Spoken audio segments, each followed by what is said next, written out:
Hello guys, welcome back to my channel. Rashmi again here. स्वागत करती हूँ आप सबका हमारे चैनल पे, that is valueforinvestor.com। Hope so guys आप लोग काफ़ी अच्छे होंगे। और इस वीक जितने भी आप लोगों ने बेरिश कॉल लिया होगा उनके लिए एक अच्छी प्रॉफिट बुकिंग हाथ आई होगी। प्रीवियस वीक जो हम लोगों ने वीकली एनालिसिस बनाया था, जो वीडियो हमने डाला था, उसमें हम लोगों ने आपको बताया था कि हो सकता है निफ्टी कंसोलिडेट करे, क्योंकि उस वीक वो कंसोलिडेशन के ही मूड में था। और हम लोगों ने बताया था कि हो सकता है निफ्टी एक रेंज के अंदर कंसोलिडेट करे, और वो लेवल था गाइस 17,750 से 18,160। हाउएवर हम लोगों ने इस पूरे वीक देखा कि हर दिन बेयर्स की ही पार्टी चलती रही, और बेयर्स ने मार्केट को पूरी तरीके से अपने क्लच में लेके रखा था। इवन हम लोगों ने ट्यूसडे को भी देखा कि हमारा दोनों सपोर्ट लेवल जो था वो ब्रेक हुआ ट्यूसडे को। सो होप सो जितने लोग फॉलो कर रहे हैं, जितने लोगों ने सब्सक्राइब किया हुआ है चैनल को, एक अच्छी प्रॉफिट आपके हाथ आई होगी।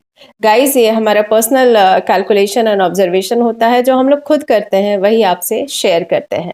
और आज फिर मैं लेकर आई हूँ इस वीक का एक छोटा सा रिव्यू दूंगी, और साथ ही साथ ये भी बताऊंगी कि हमारी आगे की स्ट्रैटेजी और प्लानिंग इस वीक आने वाले वीक के लिए क्या होगी।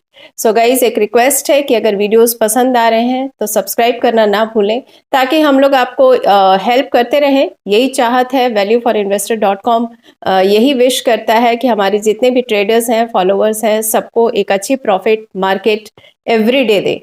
सो इस वीक भी एक छोटा सा रिव्यू और स्ट्रैटेजी जो हम लोग बताने वाले हैं, उसके लिए एक रिक्वेस्ट है कि पूरी वीडियो को देखिए, क्योंकि हम लोग बहुत सारी चीज़ों पर डिस्कशन करने वाले हैं, that is fundamental, technical as well as global scenario. सभी कुछ हम लोग इस पे डिस्कस करेंगे, ताकि हम लोग जान पाए कि आगे मार्केट या निफ्टी का डायरेक्शन क्या हो सकता है और हम आगे ट्रेडिंग कैसे करें। सो गाइज, मिलते हैं एक इंट्रो के बाद। बने रहिए हमारे साथ।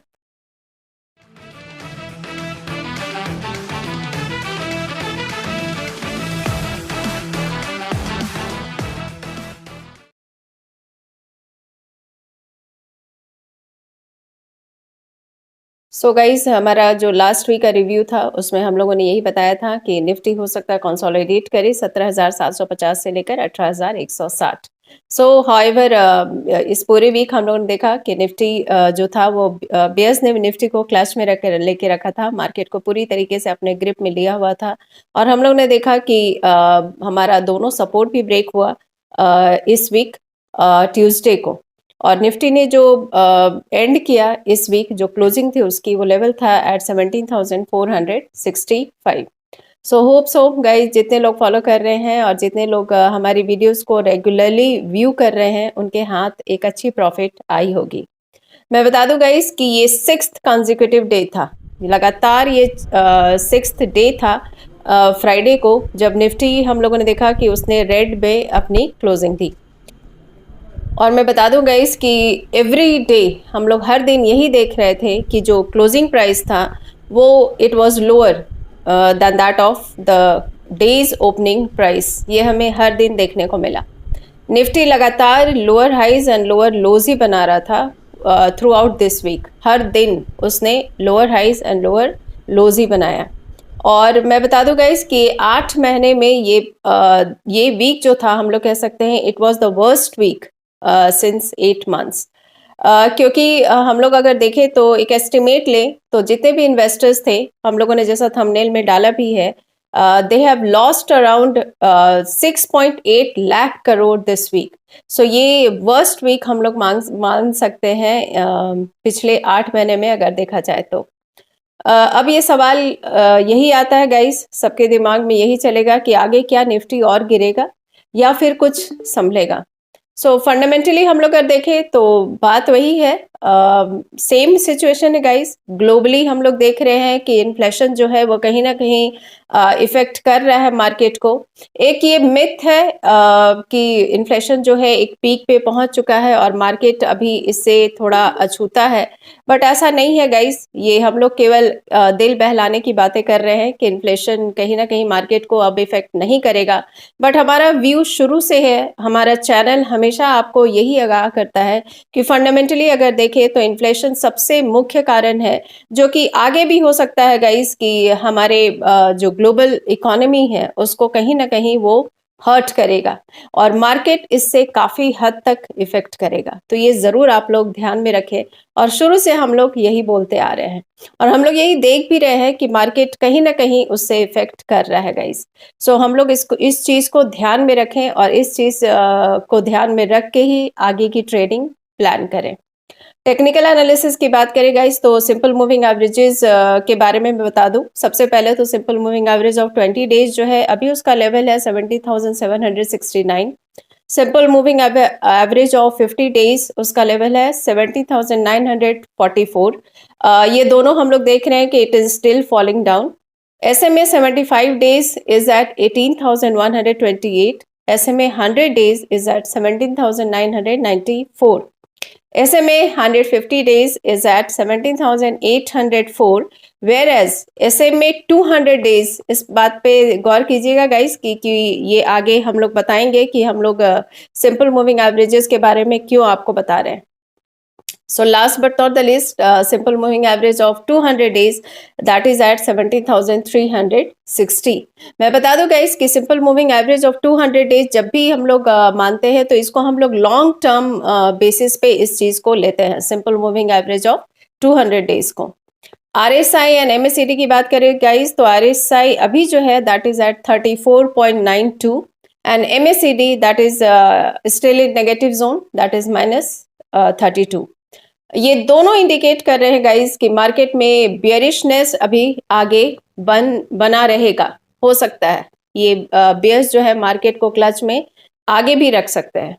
निफ्टी अभी भी ओवरसोल्ड जोन में नहीं आया है और after this sell off also further हम लोग यही कह सकते हैं कि sell off can not be ruled out. हो सकता है ये सेलिंग जो है आगे भी चलता रहे। निफ्टी जो क्लोज हुआ गाइस मैं बता दूं वो क्लोज हुआ near to support zone that is 17,500, क्योंकि उसकी क्लोजिंग अगर हम लोग देखें तो उसकी जो क्लोजिंग हुई दैट क्लोज एट 17,423। सो ये 17,500 के बहुत ही नजदीक उसने क्लोजिंग दी। मंडे को हम लोग बोल सकते हैं गाइस कि बुल्स के लिए लास्ट चांस हम देख सकते हैं अगर वो फाइट बैक करना चाहें तो और अगर निफ्टी को वो 17,500 के ऊपर लाएं और उस पर क्लोजिंग दें तभी बुल्स जो है मार्केट में आ सकते हैं। अगर ये पॉसिबल नहीं हुआ 17,500 को ब्रेक नहीं कर पाए तो नेक्स्ट सपोर्ट जोन जो हमें दिखेगा मैं बता दूं that is simple moving average of 200 days. जैसा मैंने बताया वो लेवल था 17,360। गाइज इसीलिए हम लोग सिंपल मूविंग एवरेज के लेवल्स आपको बताते रहते हैं। सो हो सकता है ये simple moving average of 200 days that is 17,360 ये हमारा नेक्स्ट सपोर्ट जोन दिखे अगर 17,500 ब्रेक करता है। और सबसे बड़ी बात अगर ये ब्रेक करता है तो simple moving average of 200 days ये कंफर्म करेगा कि अभी लॉन्ग टर्म बेयर मार्केट रह सकता है। सो ये ध्यान में रखें, हमें ध्यान देना होगा कि वेदर 17,500 को निफ्टी ब्रेक करता है या नहीं करता है। सो हम लोग यही ऑब्जर्व कर रहे हैं गाइस कि अगर निफ्टी 17,500 के ऊपर जाता है, अगर बुल्स क्लोजिंग देते हैं 17,500 के ऊपर तो नेक्स्ट रेजिस्टेंस हमारा जो दिखेगा that will be 17,600। In case 17,600 break करता है तो next support zone will resistance zone will be 17,769। So traders के लिए एक बहुत ही इम्पॉर्टेंट चीज़ है ये डिसाइड करना कि मार्केट में उनकी ट्रेडिंग कैसे होगी और सबसे ज़रूरी है कि उनको रेजिस्टेंस और सपोर्ट लेवल को ध्यान में रखते हुए ही ट्रेडिंग करनी चाहिए। सो ट्रेडर्स काइंडली कॉशियस रहें और आप हमेशा अपना डिसीजन जो है it should be based on the support and the resistance level. So thank you so much for listening to me. आज के लिए इतना ही गाइज। होप सो ये वीडियो आपके फ़ायदे का हो और नेक्स्ट वीक आपकी अच्छी प्रॉफिट बुकिंग हो। सो आगे के लिए ऑल द बेस्ट गाइज। मैं यही बोलूँगी कि रिस्क एंड रिवॉर्ड जो है ये आपके हाथ में है। आप उतना ही रिस्क एंड रिवॉर्ड लीजिए जितना आप बेयर कर सकते हैं। जाते जाते जो मैं हमेशा बोलती हूँ कि अपनी चीज़ों को ज़रूर संभालिए तभी मार्केट में एंटर कीजिए और एक अच्छी प्रॉफिट बुकिंग हो आपकी और प्रॉफिट लेकर आप बाहर निकलें। सो नेक्स्ट वीक के लिए valueforinvestor.com हमेशा विश करता है all the best, happy trading guys, अपनी सेहत का ध्यान रखें and yes, be positive, take care, thank you so much for listening to me, bye bye.